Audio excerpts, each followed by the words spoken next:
So if we can really sell this 3-day training for our SHG coordinators, I think that will solve a lot of the problems or challenges we are facing in our current setup. Because from my personal experience, I'm seeing that all the coordinators, they have good intentions. They really want to help people, and that is why they are doing this job. That is why they are facilitating the SHG, right? No one is paying them anything. So their intentions are always good, but somehow they don't have the knowledge. And the reason why they don't have the knowledge is people generally learn only from their personal point of view. Like, whatever I need to move ahead, I will learn that, and then I will move ahead, and from at that point, whatever I need more to learn, I will learn that and I will move ahead. And this is the process, right, in life. But when you're facilitating a SHG, you need to learn much more. You need to learn much more than you need. You also need to learn about how people react differently to the same situation, how people stammer in a different way, how different things have helped different people, and to have that knowledge, such a training would really help. That is something I would really want to have at least once in 2012, and I'm sure with the kind of people we have and the kind of response that we have seen in the national conference, I'm sure we will be able to do it. What I would personally recommend is never encourage them. Just leave them alone. You can never force anyone to come to SHG, and even if they come, it is not good for them, because that is not somewhere they want to be. If I would have found TISA 15 years ago, 5 years or 10 years ago, I wouldn't have liked the atmosphere, because I was never ready for it. So one thing is, never push people too much. You should always you will have to learn when to stop. Like I'm not saying don't inform people about the meetings, but inform people about the meetings. Try to sell your agenda. Try to have as many creative, as many interesting activities as you can. But in the end, leave the final decision to the individual. We will always have to remember, as Dr. Sachin said to me once, that we are not in the business of selling or buying. So we shouldn't be really concerned about the numbers. We should be concerned about those people who come. Whether are they really getting benefited from the SHG? We should be more concerned about them. And others, when they are ready, eventually they will also find TISA, and they will also join it. And I think we should do it by the end of first quarter of 2012, because once we do it more formally, it will bring more discipline in the organization, and it will also bring more structure, and it will also bring a sense of belongingness to those members who are paying that registration fees. They will really feel that they are a part of TISA, and yes, I think we should do it. From my experience in Pune, we had one lady who used to stammer, and she was very regular in our SHG, and the reason why she stopped coming was because her parent didn't want her to, because it was the time when they were looking for a groom, and they really didn't want her name or her photograph to come anywhere in the newspaper. I hope you understand what I'm trying to say, right? So one cultural thing we will always have to accept it. Like you just can't deny the cultural aspect. But to really make it happen, all we need is one such lady who can be a role model, and that is the only thing which we have not been able to do till now successfully. Like in this national conference also, Dr. Sachin wrote to a lot of women. You also wrote to a lot of women. I also wrote to a lot of women. But and they even agreed, some of them. But at the last moment they cancelled. So we have not been able to find one lady who can show the way, who can lead. And if you see men also, it was the same case. We were all waiting for one or two men who could just lead the rest of us, right? It was the same for men. So I think this situation is same for women. And once we have one or two ladies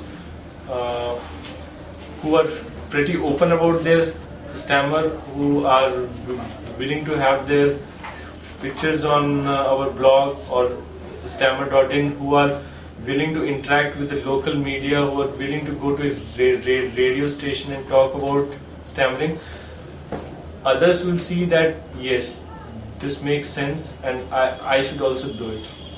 But one thing which we do always do is, whenever we find any lady who stammers, we always give her a special attention. We always write personal emails to them, which are more personalized towards them. Like generally when we send out mass mails to our members, they are not personalized. The name may be changed, but we take special care whenever we have any lady member. One is that.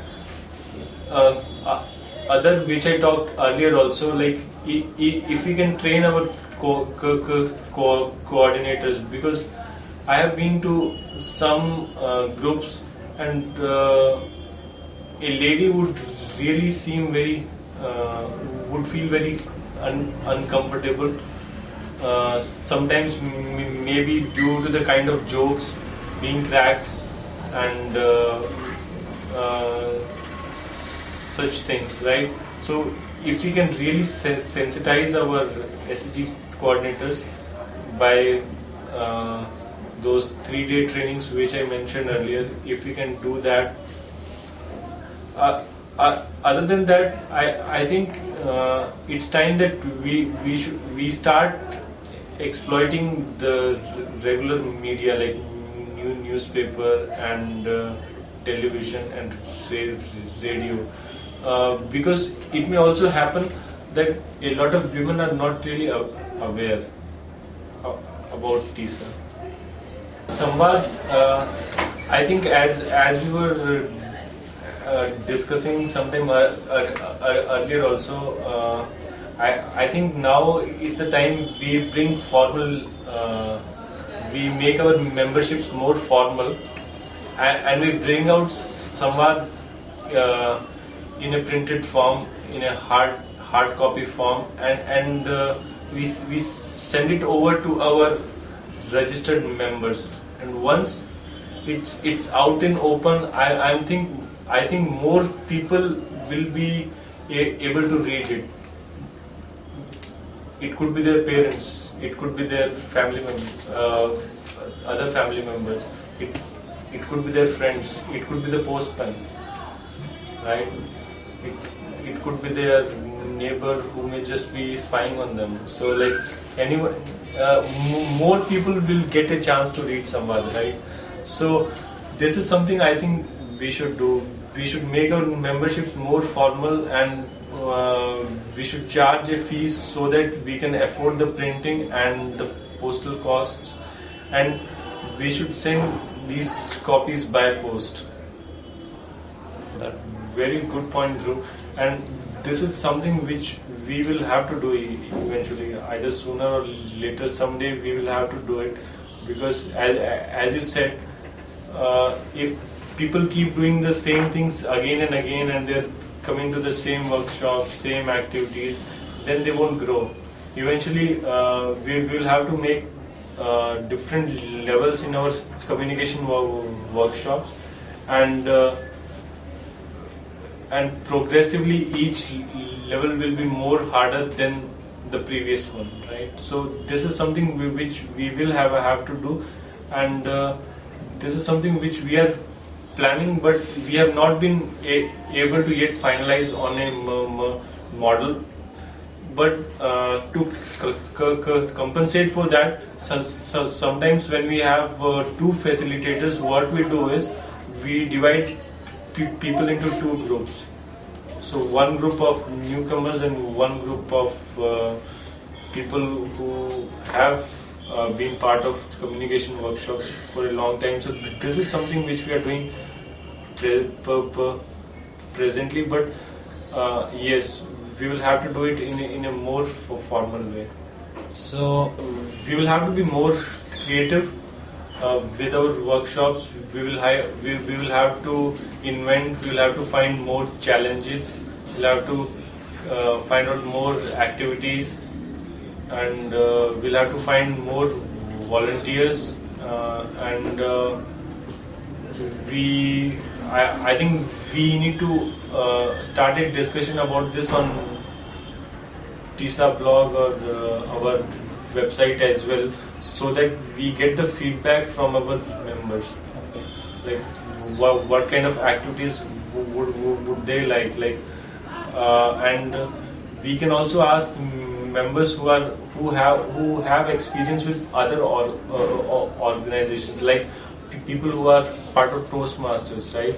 They know that when they go to a Toastmaster, there are different levels, right? Level 1, level 2, level 3. Like you have speech 1, speech 2, speech 3, and progressively, I am sure each speech demands something more than the previous one.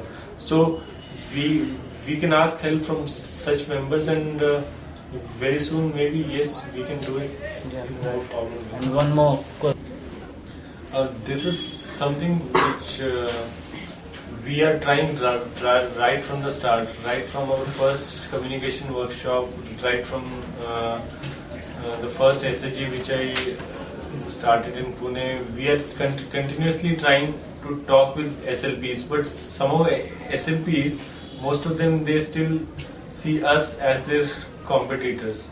Somehow they still see as someone who will be taking away their clients. Somehow they see us like if they start talking about self-help, then the client will directly ask, why do I need to pay you, right? Whenever we find anyone who is really aligned with our philosophy, who really believes in our cause, we always invite him. Let me give you an example. In Goa, we had one behavioral trainer, and we also had one psychotherapist. We had one psychotherapist, and these people came just because they believed in our cause. And it was not the first time we have tried inviting such people. We try to invite them always.